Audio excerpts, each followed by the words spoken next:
প্রিয় দর্শক বন্ধুরা, এই মুহূর্তের জন্য উঠে আসছে শিক্ষক নিয়োগের ক্ষেত্রে একটি ব্রেকিং খবর। নির্বাচনী বিধি সংক্রান্ত থাকছে অত্যন্ত বড় খবর। প্রাইমারি, আপার প্রাইমারি, এসএলএসটির বহুবিধ খবর থাকছে এই ভিডিওর মধ্যে। তাই জরুরি তথ্য নিয়ে এই আর্জেন্ট ভিডিওটি আর্জেন্টভাবে কিন্তু আপনাদের জন্য সিরিয়াসলি ক্রিয়েট করতেই হচ্ছে। ভিডিওটিকে সম্পূর্ণ শেষ পর্যন্ত শুনে নিয়ে বোঝার চেষ্টা করবেন, ভিডিওটিকে শেষ পর্যন্ত দেখে নেবেন। যে সমস্ত বন্ধুরা এখনও পর্যন্ত চ্যানেলটিকে সাবস্ক্রাইব করেননি, অবশ্যই সাবস্ক্রাইব করে নিয়ে সঙ্গে থাকবেন। চলুন কথা না বাড়িয়ে আমরা আলোচনায় প্রবেশ করে সম্পূর্ণ বিষয়টিকে জেনে নেওয়ার চেষ্টা করি।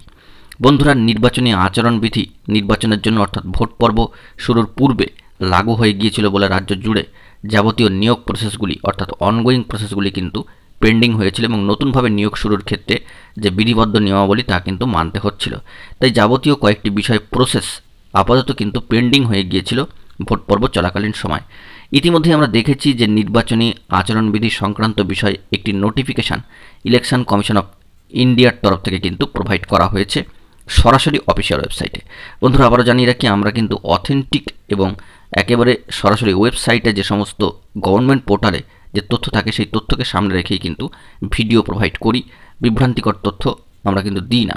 এ বিষয়ে আপনাদেরকে জানিয়ে রাখি, নির্বাচন কমিশনের তরফ থেকে একটি মডেল কোড অফ কন্ডাক্ট সংক্রান্ত বা নির্বাচনী যে সুনির্দিষ্ট আচরণবিধি রয়েছে সেই সংক্রান্ত একটি নোটিফিকেশান চলে এসছে এবং এই নির্বাচনী বিধি উঠবার কিন্তু একটা কথাবার্তা শুরু হয়ে গিয়েছে। সেই সংক্রান্ত নোটিফিকেশান একটি প্রকাশিত হয়েছে।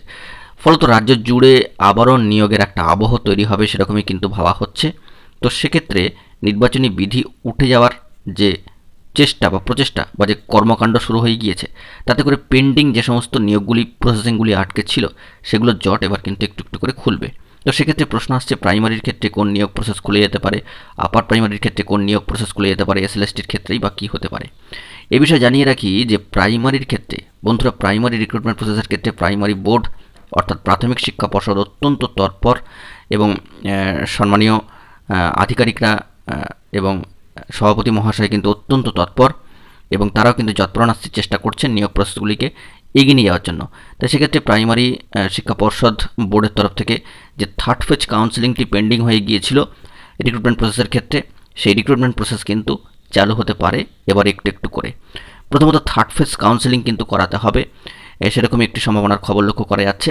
তারপরে কিন্তু 5% যে ওয়েট লিস্টেড সেখান থেকেও কিন্তু নিয়োগের একটা ব্যাপার থাকছে। কিন্তু প্রথমে থার্ড ফেজ কাউন্সেলিংটিকে শুরু করতে হবে। নির্বাচনী আচরণবিধির সাথে এই বিষয়টি সম্পর্কযুক্ত। নির্বাচনী আচরণবিধি উঠবার পরিস্থিতি তৈরি হচ্ছে, এবার কিন্তু প্রাইমারি থার্ড ফেজ কাউন্সেলিং পর্ব শুরু করতে হবে। সেই সংক্রান্ত নোটিফিকেশনও কিন্তু ধাপে ধাপে আসবে এবং তার পরবর্তী সময় 5% পদে নিয়োগের ব্যাপার স্যাপার। পরবর্তী ক্ষেত্রে আপার প্রাইমারি 10% সংরক্ষিত আসনে সেখানে প্যারাটিচার বন্ধুদের জন্য যে রিক্রুটমেন্ট প্রসেস ইন্টারভিউ প্রক্রিয়া সেটা কিন্তু পেন্ডিং হয়ে গিয়েছিল এই নির্বাচনী আচরণবিধি জারি হওয়ার কারণে, মডেল কোড অফ কন্ডাক্ট। সেই ইন্টারভিউ প্রসেস কিন্তু আবার শুরু করতে হবে একটু একটু করে। এ বিষয়ে স্কুল সার্ভিস কমিশনের তরফ থেকেও কিন্তু নোটিফিকেশান দিয়ে যে হোল্ডিং ডেট হয়ে গিয়েছিল সেটাকে আবার রিশিডিউল করে কিন্তু জানাতে হবে। তো সেক্ষেত্রে পূর্ববর্তী নোটিশের ক্যান্সেলেশন করে নতুন করে আবার নোটিফিকেশান করে সেই পেন্ডিং ডেটটিকে উইথড্র করে নতুন ডেট দিয়ে কিন্তু আবারও নোটিফিকেশান আসবে West Bengal central school service কমিশনের তরফ থেকে। সেটা এখন শুধুমাত্র সময়ের অপেক্ষা। এটা একটা ভালো দিক আপার প্রাইমারি 10% প্যারাটিচারদের সংরক্ষিত আসনের ক্ষেত্রে। তাহলে দুটি দিক আমরা দেখতে পাচ্ছি, প্রাইমারি এবং আপার প্রাইমারি। অন্যদিকে আরও একটি বিষয় হচ্ছে নতুন এসএলএসটি নতুন নিয়োগের ক্ষেত্রে কোনো বাধা নেই, কোনো জট নেই।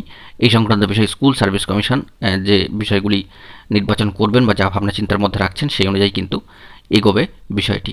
এবং সবশেষে আরেকটি গুরুত্বপূর্ণ বিষয় যে টেট 2022-এর রিক্রুটমেন্টের ক্ষেত্রে ইন্টারভিউ নোটিফিকেশান আসার ক্ষেত্রে কিছু সমস্যা কিন্তু থাকলেও থাকতে পারে।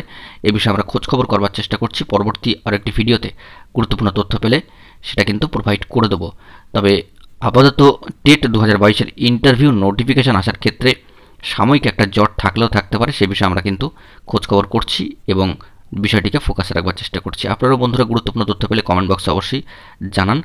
বর্তমানে একটা ইস্যু রয়েছে, সেই ইস্যুটা কিন্তু সর্বোচ্চ ন্যায়ালয় সুপ্রিম কোর্ট পর্যন্ত পৌঁছেছে, সেখানেও কিন্তু একটা বিষয় বা ক্লারিফিকেশনের দরকার রয়েছে। দেখা যাক পরবর্তী ক্ষেত্রে কি আপডেট তথ্য উঠে আসে।